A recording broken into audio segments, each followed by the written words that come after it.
From Acres USA, you are listening to the Acres USA podcast, a conversational podcast where we'll explore sustainable farming, regenerative practices, and the latest innovations in eco-agriculture with some of your favorite farmers and ranchers. I'm your host, Taylor Henry, the owner and CEO of Acres USA. Welcome to the Acres USA podcast.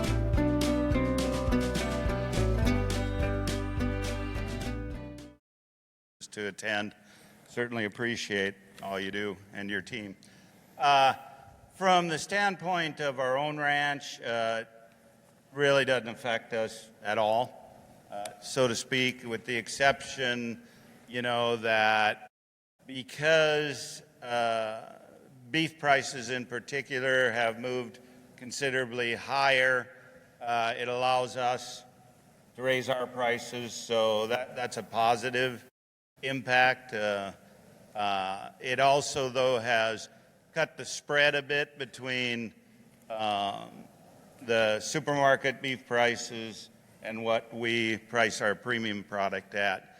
Now, as far as our clients are concerned in the consulting business, a lot more focus on what a large part of the topics have been here is how do you cut costs? And with commodity prices of grains in particular, pretty much in the tank, we got to focus on where can we save them money? Because if they're not finding a premium market for those commodities, you got to save dollars. So that's where the focus has been. Cut back wherever we can for our clients. That's just key. And then also, of course, not making the capital purchases in years like this. Rick? Yeah, again, Taylor, thank you. I'm honored to be here. I think this is the best Acres conference that I've ever been to, so thank you for having me. Yeah, I kind of have the same echo there that Gabe has. Honestly, haven't seen in the world that we're in, the organic world, the pricing's been fairly stable. It's actually on the rise a little bit right now, so that's a good thing for us. I do worry and think a lot about the conventional farmers and where they are and how we can help them dig out. So I do think about that. But to answer your question, Taylor, I don't see a lot on our side as well. We're always trying to figure out how to improve what we've been doing, make it better, come up with more ideas of diversity, more ideas of price point. The one piece of advice I would try to give everyone in the room and anyone who wants to listen is try to maximize your profit centers. You need more than just being a grain farmer or more than just being a rancher, a grazer, or cattleman. Gabe will tell you and Will will tell you and any of the other grazers here, you can take that animal and just about use every ounce on that animal in some fashion. So that's the type of thinking you need to start doing with the other things that you do in your farming operation. Yeah, I'd just like to echo, well, first, before I go to my comments, I'd like to say that as many of you know, I've been a loose part of the Acres USA team for the last couple of years since Taylor has taken over. And particularly early on, the first year, I got lots of questions about who is this guy Taylor Henry and what is he really up to and does he have integrity and is Acres USA going to decline even further? Is that his real name? And it didn't take me knowing Taylor very long before my standard answer to people became, well, I'm still getting to know Taylor, but he seems to have his heart in the right place and his head screwed on straight. And I think this gathering of people and the way that every aspect of the organization has improved is testament to Taylor's entrepreneurial ability and his willingness to take it to the mat and to fight to save something and to save an organization that in reality was in an extremely difficult position. So thank you, Taylor, for making that happen. This was a very worthwhile save. Yeah, so to come back to the question, the Obviously, to echo the point that Gabe and Rick both made, cutting costs is critical when times are tight. But I would also suggest, to Rick's point, that those are temporary measures. And I, just previous to this panel, I was very honored to be able to have Michael McNeil up here on stage, and we got to have a conversation about what has brought us to this point. What is the history, the macroeconomic history of agricultural policy generally here in the United States and macroeconomic policy that has brought us to this point? It's important for us, I think, to be aware of how we got here to help think about how we can move forward. And so we had a wonderful discussion. Listen to the recording. I'm not going to go into detail, but there's one thing I want to say, and that is, particularly for us in the younger generation, we've often had this perspective, or at least I should say I had the perspective, that this hollowing out of the rural economy, the extraction from the rural economy, was just a reflection of large business corporations and many interests in different areas making decisions in their own self-interest, and that we got to this position gradually over a period of 60 or 70 years. That's part of the truth, but that's not the entire truth. The piece that many of us, or at least that I wasn't aware of, there's this fascinating report, and the title of it is escaping me right now. I mentioned it in the previous panel. But in 1962, there was this report by a federal economic development council that essentially said, rural America is too financially independent. They are well armed. They are uncontrollable. We cannot control them. And so we have to figure out, if we want to have a stable food supply that we can control, we have to figure out how to control rural America. And the solution they came up with was to deplete the economic independence of rural America and to deplete the population. The report had a stated goal of reducing the population of rural America by 60% in 5 years. It took them a bit longer than 5 years to accomplish it, but I only state this to note the importance that the situation that occurred in the 1980s farm crisis and that has still continued to evolve to this day was not accidental. It was not something that just happened. It was by design. It was deliberate at the very highest levels. I point this out to say that in that framework, in that environment, actually there's some important context. I'm taking too much time here, but my grandfather came home from the Second World War, where he served as a conscientious objector in the CPS camps as farm workers here within the country. And he came home, got married, bought a farm, paid for that farm in 4 years, dairy farming.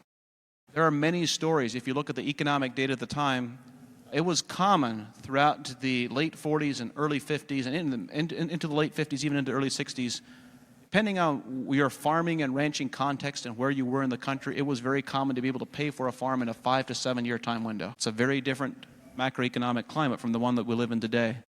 So I would suggest that while we have this short-term crisis that hasn't resolved yet and may not resolve anytime soon, a long-term perspective is that we need to put ourselves in a situation where we are independent from that system. And so that, to me, means, as to the point that Rick was making, and even just amplifying it further, we need to decommoditize ourselves. We need to value-add products. We need to, it's an overly simplistic way of looking at it and not entirely accurate, but one way of that I like to think about it is we need to do things that cannot be mechanized and cannot be scaled. And so that is, I think, from a long-term resilience perspective, we need to put ourselves into a different position. We need to put ourselves in a position where we are not vulnerable to economic machinations, ebbs and flows, and roller coasters, because that is what is going to continue to happen. That's what we should expect and prepare ourselves for. So Rick and Gabe, I want you guys to think back to when maybe you weren't as established, and put yourself in the shoes of being a little bit in uncomfortable positions with money and making decisions. But if you look ahead to, say, 2030, what key investments would you make that you believe will be essential for building profitable regenerative farms? Is it integrating livestock? Is it in soil biology? Is it in infrastructure? What are the pieces? How would you shift, knowing the landscape right now, if you were at, say, a zero-sum type of situation where you don't have the years of built-up capital to use? What would you do right now, Gabe? I'm not going to share that because that's my whole speech coming up a little bit. But no, yeah, actually, it's education, understand the 4 ecosystem processes. Because the way to generate true wealth is through those 4 ecosystem processes. And Rick talked about it this morning in his presentation. I've heard it during a number of them, capture solar energy is the way to generate true wealth. And resiliency. And they go hand in hand. You get that down, you're going to be able to make some money. Yeah, there's just so many powerful observations and comments that I've experienced this week. I know we farm on a fairly large scale. It's not super big, but it's pretty large, and that's not the answer. We need to utilize the younger workforce and get the younger folks as team members in your operation, promote your farm, promote your story. That's what the consumer's hungry for, is the story. And get as many products on your farm selling that are not in bulk. So in other words, don't sell a semi-load of wheat, sell a 3 semis load of flour. Things like that, 5-pound bags. That's probably, Taylor, one of the things that I think back as we're moving through this journey. I kind of wish we would have done more direct type marketing and made, but we got to be careful. I mean, you don't want to be arrogant, but yet you want to make your brand, your company present in society. So they know who you are, they know how to get to you, and they know that it's a product that is going to be safe, and they have no issues at all buying that product. That's the one thing I would have probably changed, is tried to be less bulk commodity and more, I don't know what the word would be, but little packages. Boutique, value added. Value added, yeah. I'll just build on what Rick said and give you a thought exercise to add to my previous thought. My grandfather paid for a farm in 4 years. Other people paid for a farm in 5 to 7 years during a period when economics and agriculture were very good. And I learned this concept in business. It's widely popularized, originates, I think, originally with Peter Thiel. But when entrepreneurs would come to Peter and ask him a question or pitch him an idea for developing a business or seeking to raise investment funding, Peter would take their 10-year goals and he would ask the question, if I asked you to accomplish that in 6 months, how would you do it? So take the 10-year goal and make it 6 months. So I take that idea, say, if I asked you to come up with a business idea so that you could pay for a farm in 4 years, how would you do it? It's that type of thinking that will stimulate creative thinking and stimulate creative ideas. That's what we need more of. So perhaps use that as a framework. I need to pay for a farm in 5 years. How am I going to do that? And let the creative juices flow. Come up with, it's much easier to come up with 100 ideas than it is to come up with one. So don't have any judgment. Just throw 100 ideas on the wall and just have a brainstorming session and see what you come up with. Challenge yourself. Yeah. In today's financial situation, I think a lot of people on this stage, you guys have probably all heard, they want to avoid debt entirely. If I would have avoided debt entirely, I would not be sitting here. Avoid what? Debt. It's also it is kind of scary right now what debt looks like. We do have interest rates dropping, supposed to drop 3 more times in 26, but so how do you guys look at borrowing money And what are kind of like the key rules that you use that if I'm borrowing money for this, what boxes need to be checked for it? So I think we need to be really smart about how we disperse capital right now. And a lot of people can get in over their heads with it, but I also don't necessarily want people to think that borrowing money is the devil either, because how else are we going to scale? How is an entrepreneur going to get a farm started right now? Most likely you're going to have to borrow some sort of money. So what sort of advice would you give them right now? Mm-hmm. Hey everybody, this year's 50th annual Acres USA EcoEgg Conference was one for the record books. And now you can relive many of the inspiring moments.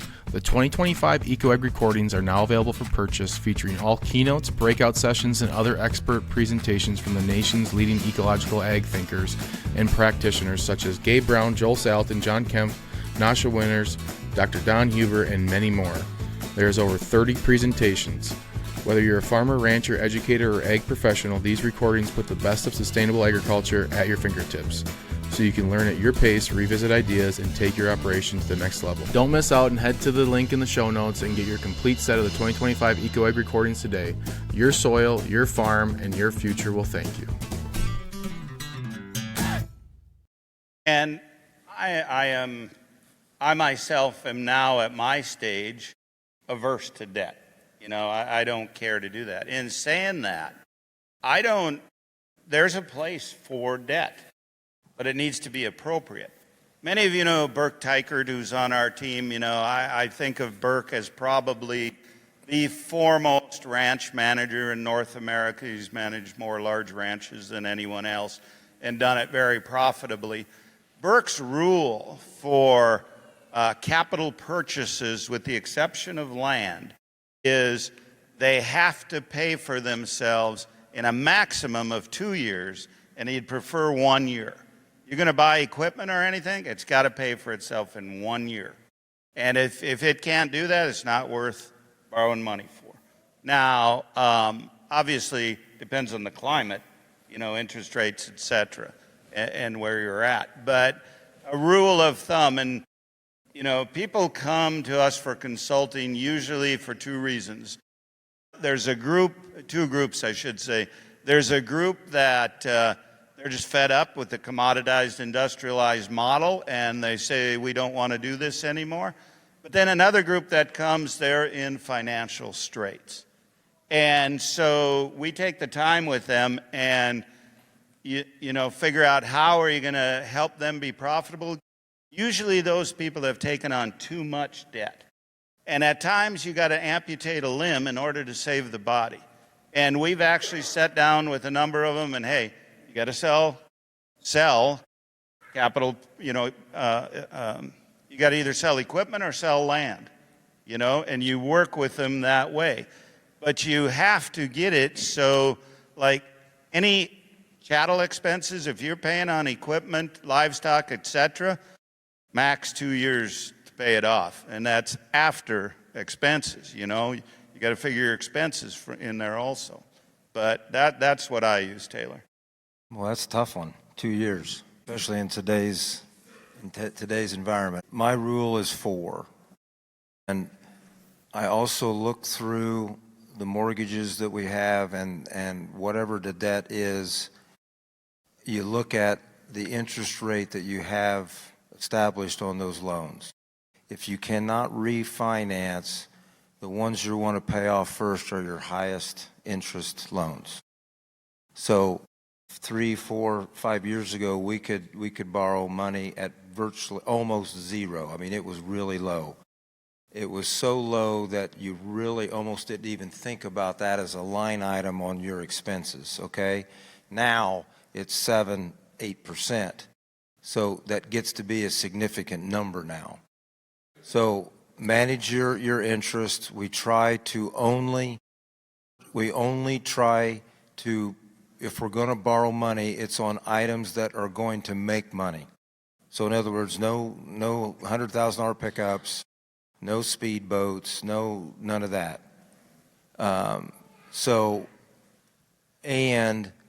And you cannot get beyond your means. So in other words, you have to continue to make that payment. and you've got to pay that debt down. So that's kind of where I'm at. I wish I could do 2 years. I can't, but 4 is kind of my number. So I think all of you we're all fathers up here. It's probably the most important job. I don't know. Have you seen my son? He's 6'4". My wife says tall mailman. This guy just can't stop himself. One thing I've gotten really good at running Acres is learning old man jokes. Hey, you're the one who put him on the panel. John and I were talking about it earlier this week. There is a group of farmers who might have a really successful business. They inherited some land. They're sitting in a good spot, but they don't have any kids. And it's kind of a two-part question. Like, what is the process for succession? Why do we have such a problem with handing it down to the next generation? And do we have some sort of societal issue right now with folks wanting to have kids? In my opinion, we need to have a lot more kids. Everyone in this room, most likely, unless you deem yourself as a bad parent or something, should try to have more kids. We need more good people in rural areas to reverse this, if you look at it over a 50 to 70 year type picture. You want to adopt a couple of mine? But on all the farms that you guys work with and all the people that you work with, do you think that there's an issue with a societal problem where we're not having as many kids in rural areas? And I've spoke to people before, maybe in this type of movement, where they thought that there was an environmental problem with having more kids, maybe 20, 30 years ago. I think we're probably past that now.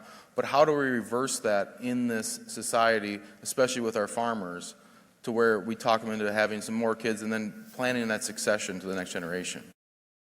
Well, I will say I honestly believe that there's, and speaking personally, no doubt there's environmental conditions because of the way the majority of people farm that's influencing fertility, et cetera. So I think there's really two parts to that question. One is environmental, but I think that there was a real issue in agriculture is that parents do not make it conducive for the next generation. And I'm in no way saying you hand the farm to the next generation. That should not happen.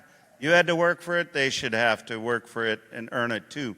But what child in their right mind wants to come back and expose themselves to the commoditized, industrialized model? That makes no sense. And I've said it before, I'm giving away, we'll just close after this because I'm giving away the topic. But I talked about in the Q&A this morning that my son graduated a class of about 400, of which about 50 were from farm families. Today, he is the only one that is farming. Of all those 50, you can't tell me he's the only one that wanted to farm. The parents did not make it a conducive environment for that child. And I'm not saying handing it to him. I'm saying the right model. A model that's safe, a model that's profitable, a model where the child is not used as slave labor, that they come back and they add value, and they feel wanted and needed. Give you an example of that. Just here a year ago, my phone rang one evening, and it was two brothers from South Dakota. And they talked to me about, we're so excited, we get to make the decisions on the farm this year. So I was finding out more about them. It was a crop livestock operation. They were in their early 30s. And I said to them, oh, so Dad retired? No. Grandpa passed away, he was 92. And so now they get to make the decisions. Their father went his entire adult life without making a decision on that farm.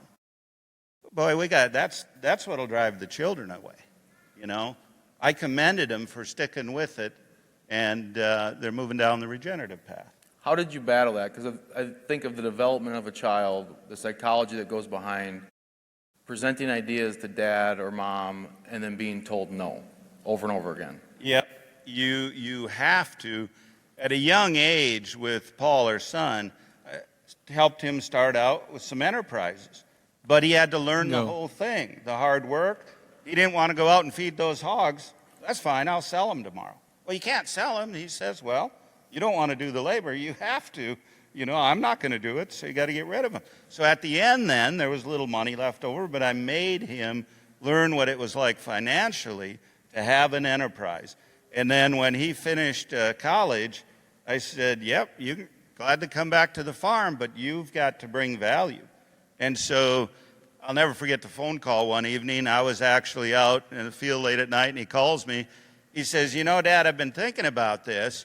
You're out there preaching diversity. We grow all these kinds of grains, but you only have beef cattle.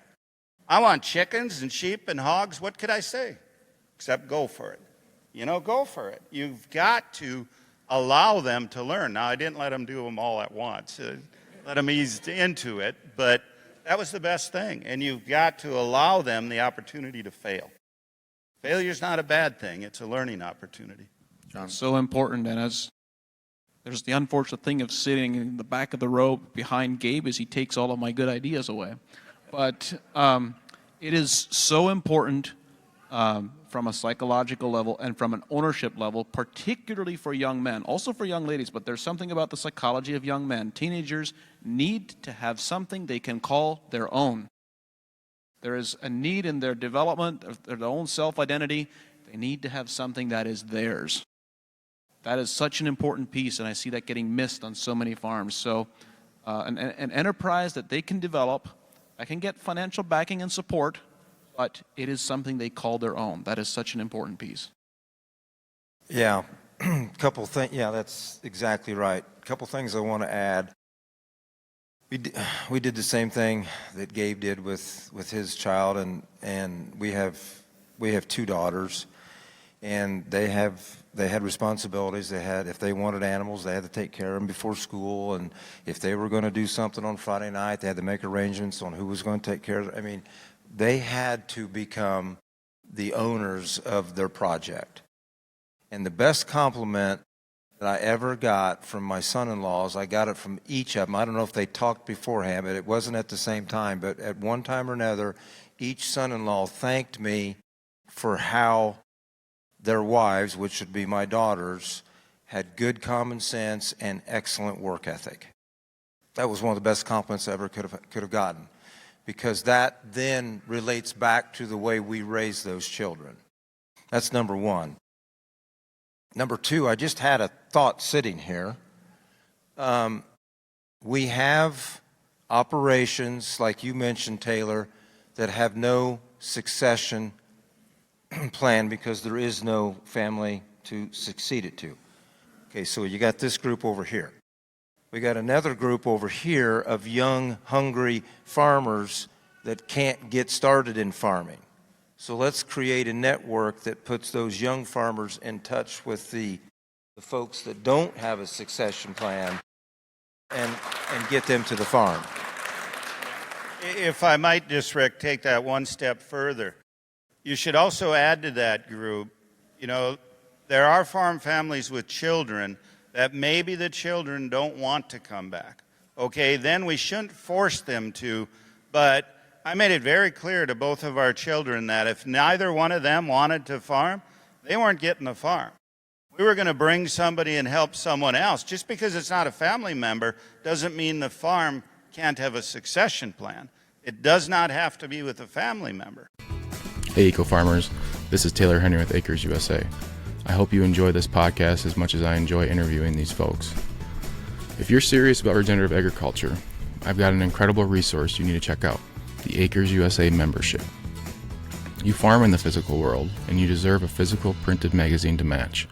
Since 1971, Acres USA magazine has been the leading voice in ecological agriculture, delivering the best insights from regenerative farmers, agronomists, and researchers to help you farm profitably without toxic chemicals. Our membership included physical and digital copies of the magazine each month of the year, which has always been a standard for Acres USA, but we wanted to over-deliver on content. When I acquired this business, I was happy to find that we had years of audio files from presentations at our annual EcoAg conference. And guess what? They were hiding. Well, not anymore. We developed this membership portal that gives you access to the recordings from farmers like Gabe Brown, Gary Zimmer, Joel Salatin, and Mark Shepard. We also include recordings of private events. Finally, if you are like me and you like listening to content, we are now producing a membership-only podcast of each issue of the magazine, so you can consume each article while you're out in the field. To make things even sweeter, you'll get discounts on books, workshops, and events to keep expanding your knowledge. So are you ready to take your farming to the next level? Join today for a ridiculously low price at eco-farming.com or see details in the notes. So I've seen this situation play out a couple times. Someone else brings the capital in. The manager is managing the farm. They don't have equity in the farm. They might be being paid whatever the arrangement may be.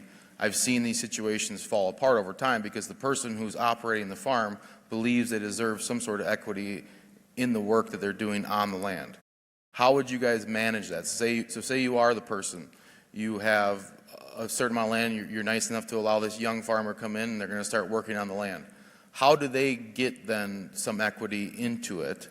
A part of it, I would put it back on the young people who are in these situations, that you need to present that plan, present that proposal to the older generation to where they are going to get their money back out of it at some point. That's fair. It's a business plan.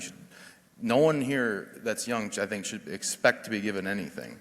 The generation before us has worked a long time for that appreciation of that land. They need to be cashed out in some way. But how would you guys manage that? I think, John, how have you seen people manage that, where the farmer who's the one doing the management ends up getting a lane to some equity with the land? I think I'm probably the least qualified of the three people here to answer that question. So I welcome input from the others, but there are many ways of incentivizing performance. Equity is one of them. Profit sharing is another one. There are many ways of getting aligned interest, and it's not just equity. So I think that's my brief answer to your question. There's many different ways of accomplishing that. Yeah, what we've tried to do is, first of all, if you heard me speak this morning, they're team members. They're not employees. They're team members. They're part of the team. They're part of the discussions. One things that we've tried to do, there's a couple of things, and it depends on the person and what they're willing to do or not do, but there may be a parcel of land that's coming up for sale, and we may either help them get the financing to then get the loan to purchase that land, or we may purchase a chunk of the land and get them down to a size that they can handle. That's one way. Another way would be the same concept, but through cash rent. They're not going to probably get a call from somebody to cash rent, but I probably will. I've been there longer, more established. Then you sit down and have the conversation. Hey, would you be interested in working, and you cash rent part of this farm and I'll cash rent the other part. So it has to do with the money aspect of it, I guess, at my point of thinking here.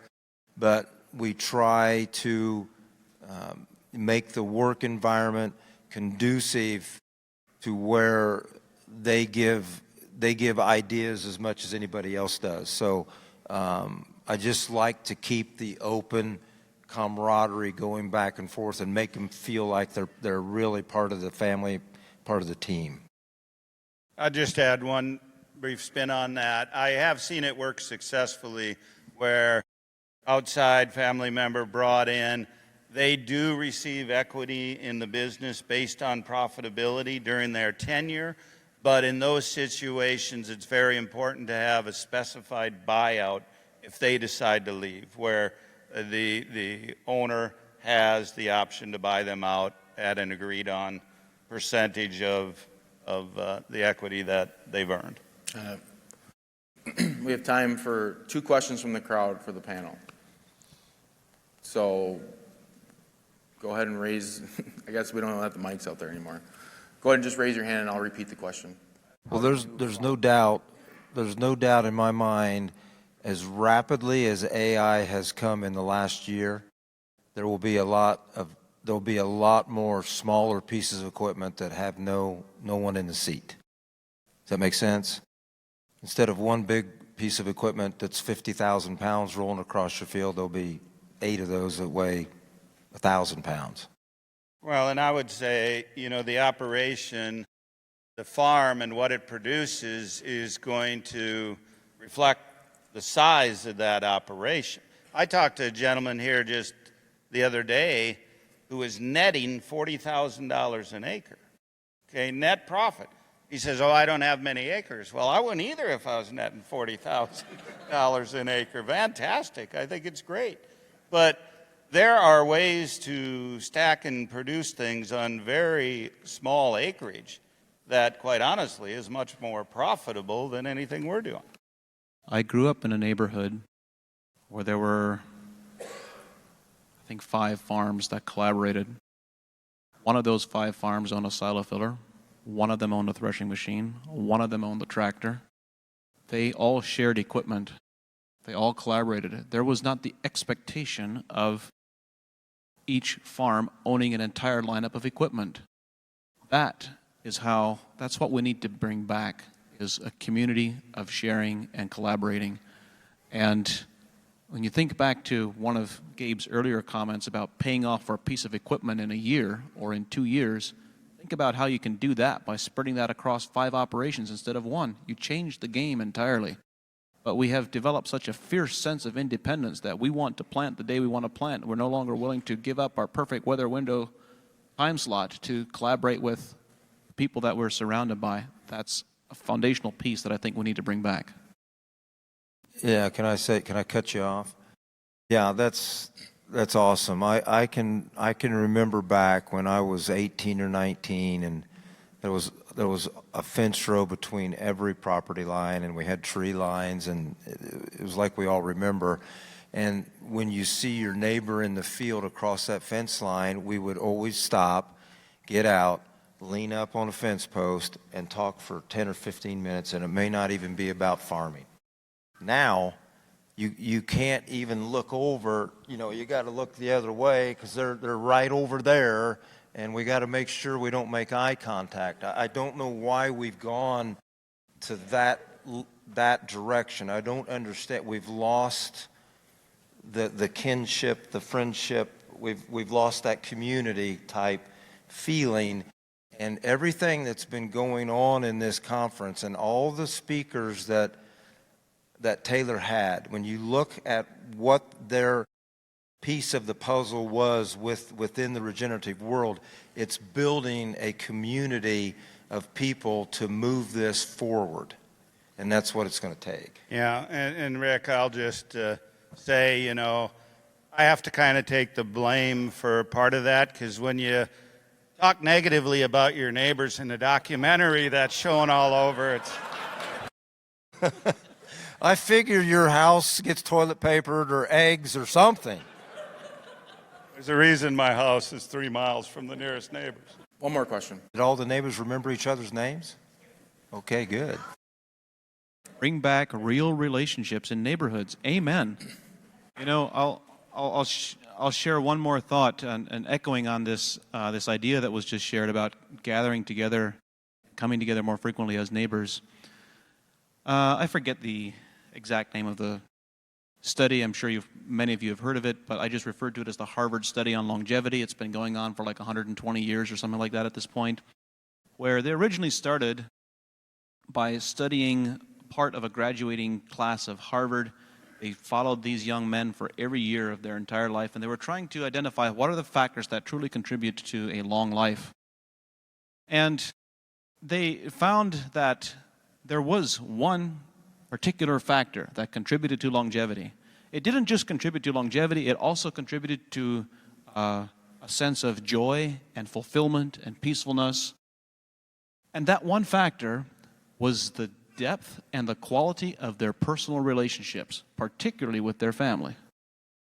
That mattered more than money, more than success by any other metric. It was the depth and quality of their personal relationships, particularly in their immediate surroundings, their family and their neighborhood. What if we spent as much effort and thought at this event thinking about cultivating relationships with people as we do thinking about cultivating relationships between livestock and landscape and plants and soil? This is what it's all about. Thank you for listening to the Acres USA podcast, a podcast production of Acres USA. Find us on Spotify, Apple, Google Play, and other popular podcast platforms. Acres USA is North America's oldest publisher on production-scale organic and regenerative farming. For more than 50 years, our mission has been to help farmers, ranchers, and market gardeners grow food profitably, regeneratively, and with nature in mind. Find our books and other Acres USA media and learn about Acres USA events at acresusa.com. Read our online magazine at members.acresusa.com, and we'd like to thank Acres USA staff for their contributions to producing this podcast. This episode was edited and engineered by Weston Larson of Acres USA. We're grateful to our guests for taking the time to talk with us about their experiences.